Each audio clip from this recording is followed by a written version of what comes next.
कि गौ सेवा से बहुत जल्दी शरीर पवित्र होता है, हृदय भी पवित्र होता है और गोविंद भी प्रसन्न होते हैं। यदि गाय घर में पाली जाए या गौशाला खोली जाए और गौओं की सेवा की जाए, जिनके पास अर्थ है, भाव है, भगवान स्वयं श्री कृष्णचंद्र ने गौ सेवा स्वीकार की, गौ में चराई। गौओं की परिक्रमा करने से, जैसे आप प्रभु के बिहारी जी के मंदिर की 4 परिक्रमा करें तो जो फल आपको मिलेगा वही गाय की 4 परिक्रमा कर ले तो आपको प्राप्त हो जाएगा। गौ की प्रदक्षिणा से, गावः प्रदक्षिणी कार्यावंदनीया ही नित्यशः, जो रोज गाय को प्रणाम करता है और गाय की प्रदक्षिणा करता है तो भगवत प्रदक्षिणा का उसे फल प्राप्त होता है। यदि घर में गाय बंधी है और भूखी है और प्यासी है तो तुम्हारे सारे पुण्य नष्ट हो जाएंगे। गाय के गोबर से जहां लेपा जाता है, वहां जिस देवता का आवाहन करोगे वही देवता आकर विराजमान हो जाएगा। गौएं जहां विराजमान रहती, गौशाला में भजन करे तो कई गुना बढ़कर के प्राप्त होता है। जहां गौएं विराजमान होती हैं वो बड़ा पवित्र दिव्य तीर्थ स्थल माना जाता है। अपवित्र भूमि में भी यदि गाय के गोबर का लेप कर दिया जाए तो परम पवित्र मानी जाती है। गाय बहुत पवित्र, जहां वो बैठती है, जहां वो मूत्र त्याग करती, गोबर त्याग करती, वो स्थान तीर्थ तुल्य पवित्र माना जाता है।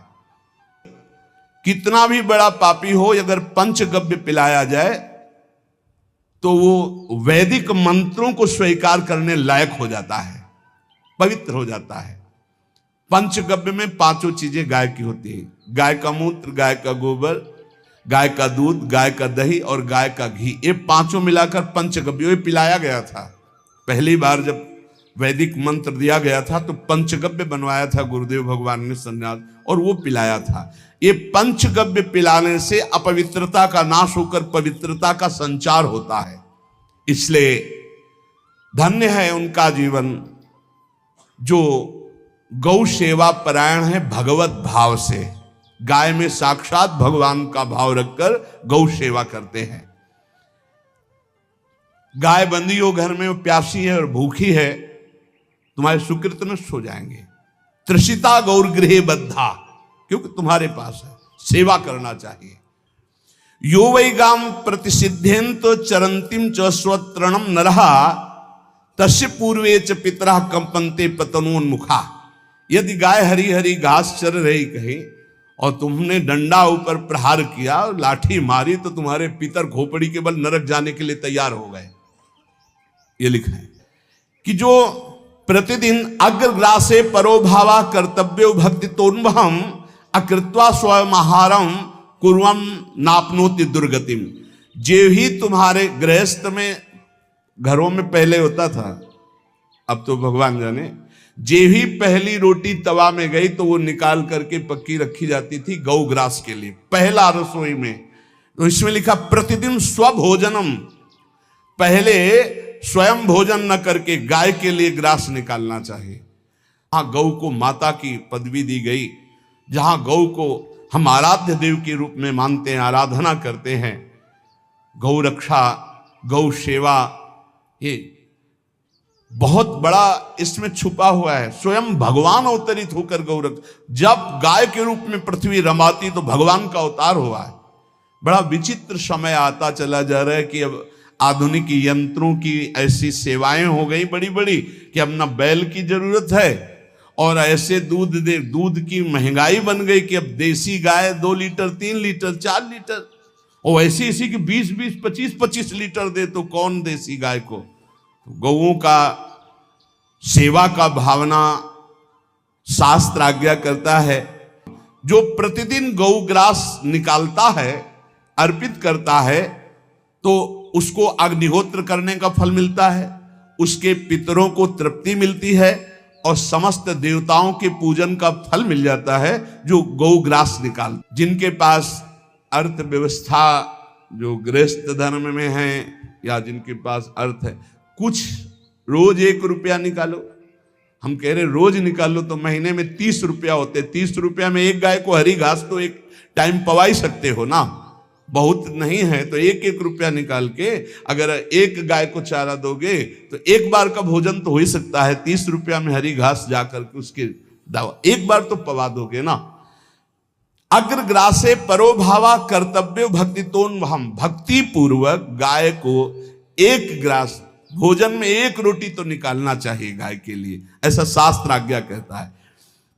जो ऐसा करता है तो अकृत्वा स्वयमाहारम कुर्वन् नाप्नोति दुर्गतिम, अपने आहार से 1 रोटी निकालकर गाय को देता है और स्वयं 3 रोटी भले पाले 1 रोटी गाय को दे दी तो बोले उसकी दुर्गति नहीं होगी, अर्थात उसके अंदर भाव बढ़ता चला जाएगा, वो भगवान की भक्ति में। जो सदैव गौ सेवा करता है, उसके डांस मच्छर हटाता है, स्नान कराता है, पीठ में हाथ फेरता है, उसके पूर्वज जो पितर होते हैं वो नाच पड़ते हैं, उनका मंगल होना शुरू हो जाता है कि हमारे वंश में गौ सेवक पैदा हुआ, बड़ा भाग्यवान है और वो गौ के द्वारा हमें तार देगा, ऐसा भाव। गौ सेवा हमारे सनातन धर्म में बहुत बड़ा स्थान गौ सेवा का। तो मूर्ख मनुष्य जैसे अब गाय दूध नहीं दे रही, मार डंडे डंडे मार रहे हैं, इंजेक्शन लगा रहे हैं, ऐसे वैसे कर रहे हैं, उसको ताड़ना दे रहे हैं। तो बोले जो मूढ़ बुद्धि मूर्ख मनुष्य यो वही ताड़ते यष्ट्याधेनुम मर्त्यो विमूढ़धि, वो गाय को लाठी से मारता है, डंडे से मारता है, हाथों से मारता है तो धर्मराजस्य नगरेशा याति करवर्जिता।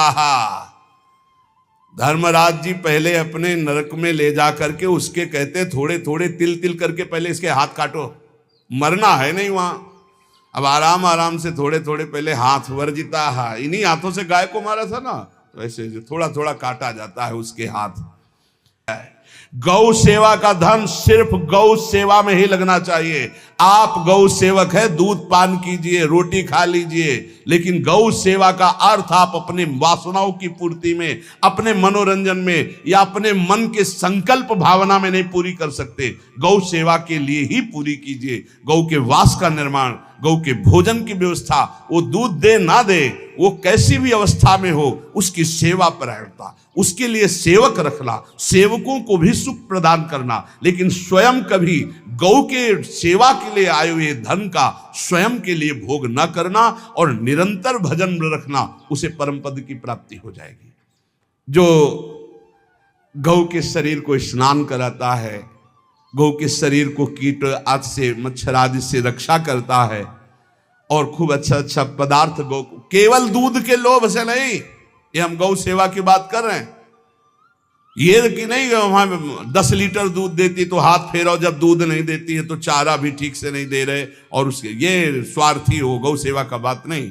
वो दूध का लोभी केवल व्यापार की बात करता है। गौ सेवा का तात्पर्य है गौ सेवा केवल खूब बछड़े को पिला दिया प्रसाद रूप से, जो दूध मिला उसका अपने सेवन की, वो बात तो अलग है। अब बछड़े को तो जरा सा केवल पिन्हाने के लिए कर दिया और खूब सारा दूध लीटर में नाप करके जा रहा है और उस समय तक तो खवाओ पियाओगे ही खूब अच्छे से, उसके बाद जब दूध देना बंद किया तो उसका आदर सत्कार खत्म, खोल के बाहर ऐसे वो प्लास्टिक खाते